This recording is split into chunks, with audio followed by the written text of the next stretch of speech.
So far, we've looked at beginner-friendly bikepacking routes and some solid intermediate ones too. Routes that help build confidence, skills and experience without pushing too hard. But now it's time to step things up. This video is all about the challenging stuff, the kind of routes that take everything you've learned so far and put it to the test. These are the routes that ask a bit more from you. They'll test your legs on the climbs, your focus on the descents, and your mindset when things get tough. It's not just about fitness either. You'll need solid bike handling skills and the ability to keep going when the trails get rough or the weather turns. But if you're up for the challenge, the reward is absolutely worth it. These are the 5 best challenging UK bikepacking routes I've ridden.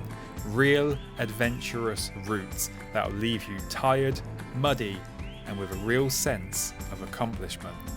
These are the routes you will probably only want to do once.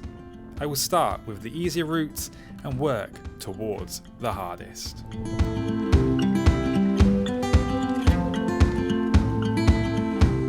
The Southern Way is a route I originally put together to take me from the very edge of the East Coast, starting in Margate, all the way across the south of England to Land's End in Cornwall. It's over 500 miles with more than 44,000 feet of elevation gain, and it packs in just about every long climb, exposed ridgeline, coastal descents, remote trails, hidden swim spots, and adventure with a bit of everything. Now, this isn't the most technical route out there. Most of the riding is on double track, forest gravel paths, bridleways, quiet country lanes, and cycle paths, and the odd busier road with painted bike lanes. But don't be fooled, the challenge here is in the distance, the constant up and down, the physical effort it takes to link it all together. It's a route that rewards you, but you have to keep on going. Make sure you have some good breaks too. You start by cruising west through the Kent Downs, rolling green countryside that gently eases you in before reaching the South Downs, where things start to get a little tougher. A lot of up and down here. This section is one of the toughest parts of the whole route. Big climbs, wide open ridges, and often brutal headwinds. When it's dry, it's dusty and fast. When it's wet, it turns into a slippery, slow, and hard-going riding. But on a good day, it's absolutely stunning. A real highlight if you can take your time and soak it all in. Once you've battled your way through the South Downs, the New Forest is a welcome break from the tough hills, smooth gravel tracks, peaceful roads, and a chance to recover. But don't get too comfortable. The Jurassic Coast is waiting, and while it's one of the most beautiful stretches of coastline you'll ever ride, it's far from easy. The hills are relentless, short, sharp, and constant. You'll earn every view, every descent, and every swim. Golden Cap, the highest point on the south coast, is another one to note. The trail up here can be a bit overgrown and busy with walkers, so expect a little bit of hiker bike, but the view from the top, 100% worth it. Once you reach Devon, things begin to open up again. You'll skirt the Exe estuary, another easy section to make the most of after all that climbing. And then it's on into Dartmoor. This section is wild and beautiful. A couple of steep climbs later, you'll reach Princetown, and from there it's an easy spin down the old railway line, all the way to Tavistock. Enjoy it. It's one of the few proper downhill sections of the trip, and is really nice for that gravel bike. From there you cross into Cornwall, the final county, where the lanes get narrower and the gradients get steeper. But there's one last breather along the camel trail from Bodmin to Padstow, another flat section that's perfect for spinning out them tired legs. Definitely stop for a pasty in Padstow and again in Hale, because after that the final stretch can be really quite something, especially if the weather is bad, which it often is when I enter Cornwall. The climb out of Hale and across the Cornish moorland is rugged and exposed.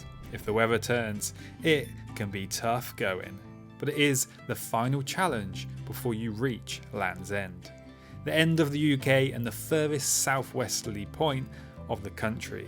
That last clifftop view makes it all worthwhile. In terms of setup, a gravel bike with big tyres or a fast rolling XC bike is ideal. I used a flat bar gravel bike and it handled everything fine, even the steeper stuff. Just make sure you've got easy gears, because some of these climbs go well over the 20% mark, and your brakes, you'll want those working perfectly, and bring some spare pads in just in case. I did the whole thing in 6 days, but I'd recommend anywhere from 7 to 14 if you really want to enjoy it. It's not about rushing, it's about making it to the end and soaking in everything along the way. It's a route that takes effort, both physically and mentally, but it pays you back with some of the best riding and most rewarding moments you'll find anywhere in the south of the UK.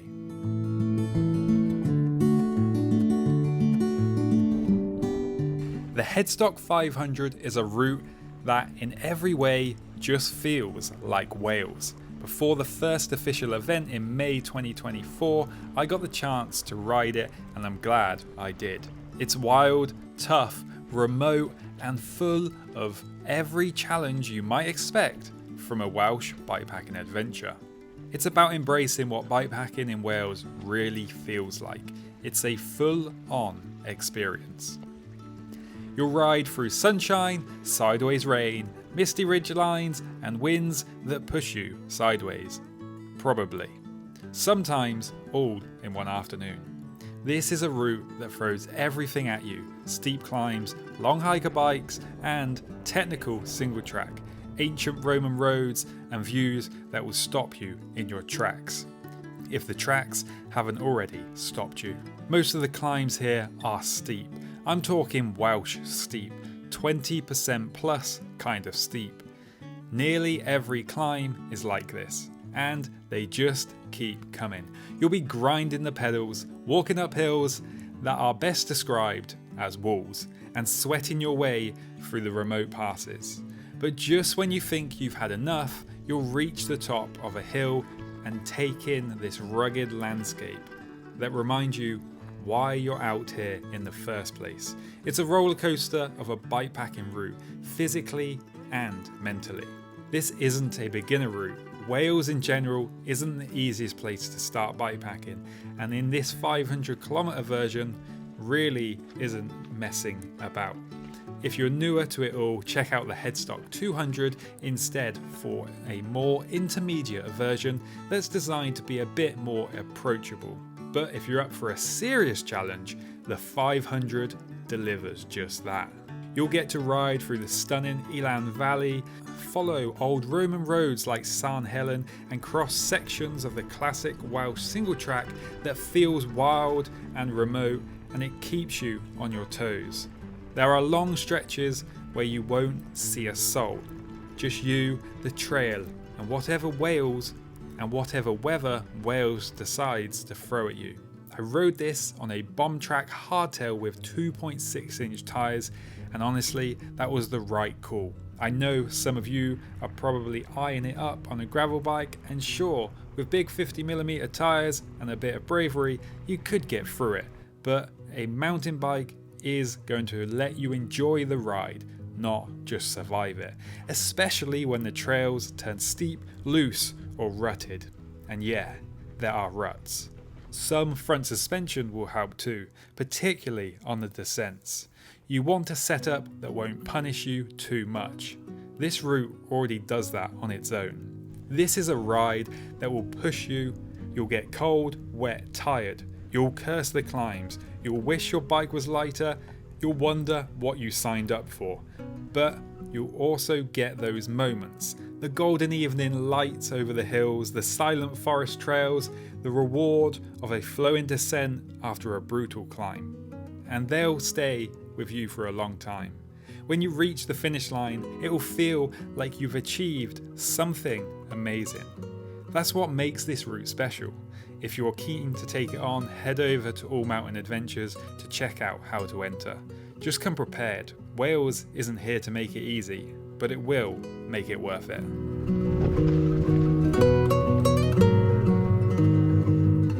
This is the Capital Divide, a route I've been putting together over the last couple of years. It links Edinburgh to London and then on to Cardiff, using some of my favourite trails I've ridden since starting Keep Smiling Adventures. It covers over 850 miles and it's definitely one of the biggest and most rewarding challenges I've taken on.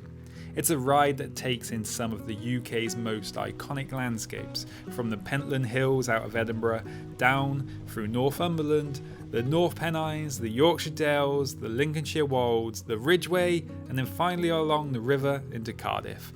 It's got a bit of everything: long gravel climbs, exposed Roman roads, single track through the woods, and the odd tough section that might have you off your bike briefly, depending on your fitness. Really, there's very little actual hike a bike if you are well prepared and strong on the pedals. I designed this route to keep moving. I didn't want one of those routes where you're zigzagging constantly and not really getting anywhere. There are still some tough, slow going bits, like the grassy double track over the border into Northumberland or the steep climbs up the Great Dun Fell. But they're always followed by fast flowing road sections or flowy gravel to help you recover. That makes it way more doable even as the miles add up. The route definitely challenges you.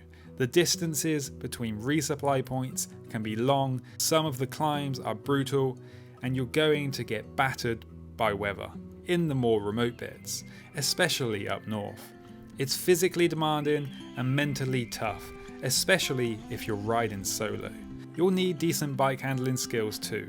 Nothing super technical, but enough to deal with rocky descents, awkward stone paths, and some pretty uneven bridleways. You are also rewarded constantly with incredible views from the high points, fast descents on the quiet roads, wild camp spots, and the sense of ticking off big milestones. Riding past the Humber Bridge, through York across the Ridgeway, and eventually dropping down into Cardiff following the river, it's an unbeatable feeling. I'd say a big tyre gravel bike is perfect for this, something with 45 to 50mm tyres. You could ride it on a lightweight mountain bike too, but you'll be glad of something that rolls fast and well on tarmac, because you do have a good few paved sections that make the miles past a bit easier. This isn't an official trail or race, just something I pieced together over time. This is one of those routes that really shows you what UK bikepacking can be: wild, diverse, challenging, and incredibly rewarding.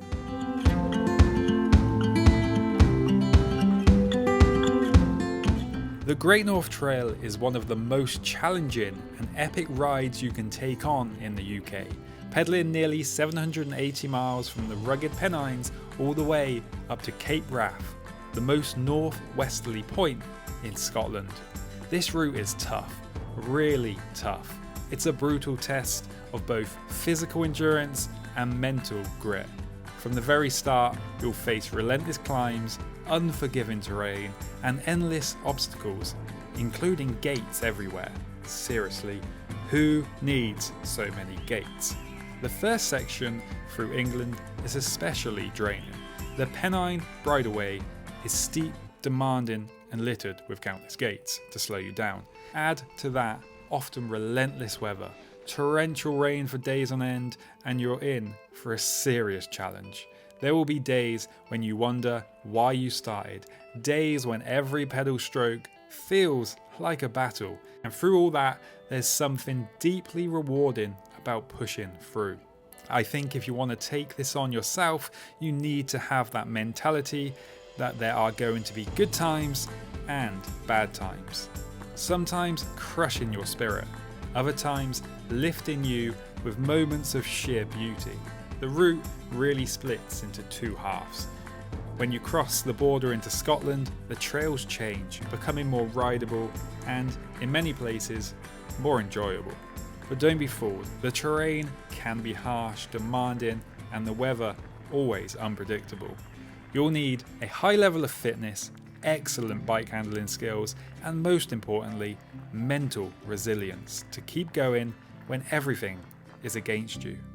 If you want to take this on, be prepared to suffer, but also be rewarded like few other rides can offer. This is not a route for a gravel bike. Mountain bikes are a must if you want to survive and enjoy the ride.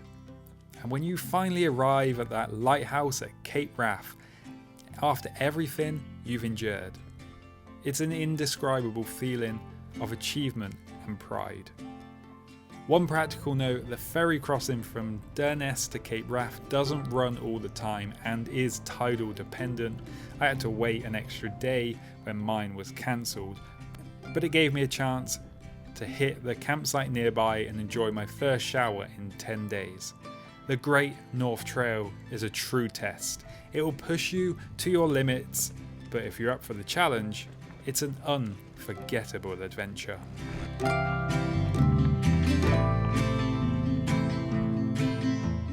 Rugged, remote, epic. The Great British Divide is a 1,200-mile off-road journey from John O'Groats to Land's End, or vice versa. A true end-to-end adventure crossing through the Scottish Highlands, Northern England, Wales, and down into the far southwest of England. If you are looking for something that pushes you mentally and physically, this is it.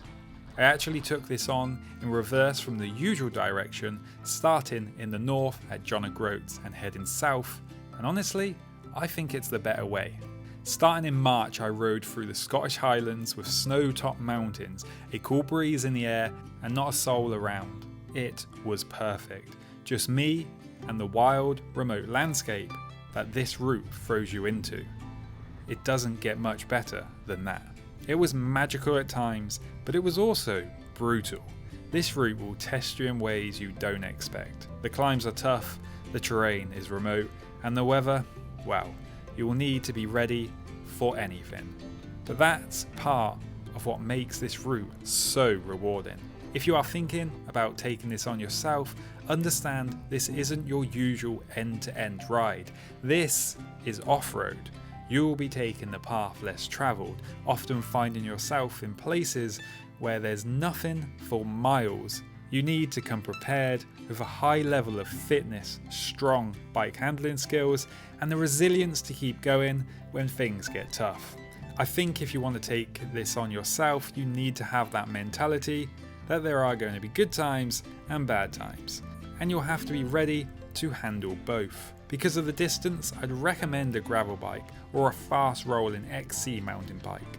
Most of the really rocky stuff is in Wales and the Pennines, so 45 to 50mm tyres are ideal. 50mm if you can though. A mountain bike will give you a bit more comfort, but on the long, smoother sections, you'll be glad for the faster rolling bike. People often say, ride south to north to take advantage of the prevailing wind, and while it won't always be in your favour, I found the flow riding from Scotland down through the country felt great, and hitting Cornwall at the end means you can finish with Cornish pasties in your hand.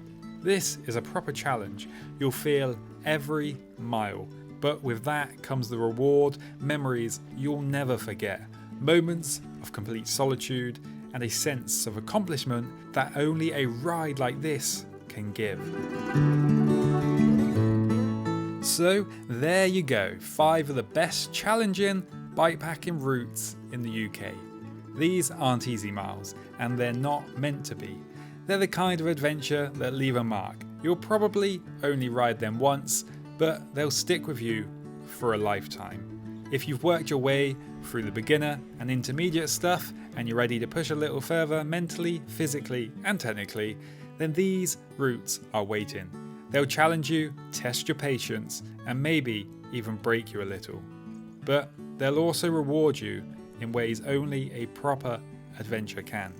Thanks for watching. If you're planning to take on one of these routes, let me know in the comments, and if they seem a bit much right now, don't worry, check out my video on 5 beginner UK bikepacking routes to build up for it. There's no rush, bikepacking is a journey in itself, and the challenges are part of what makes it special. Until next time, keep smiling and enjoy the adventure.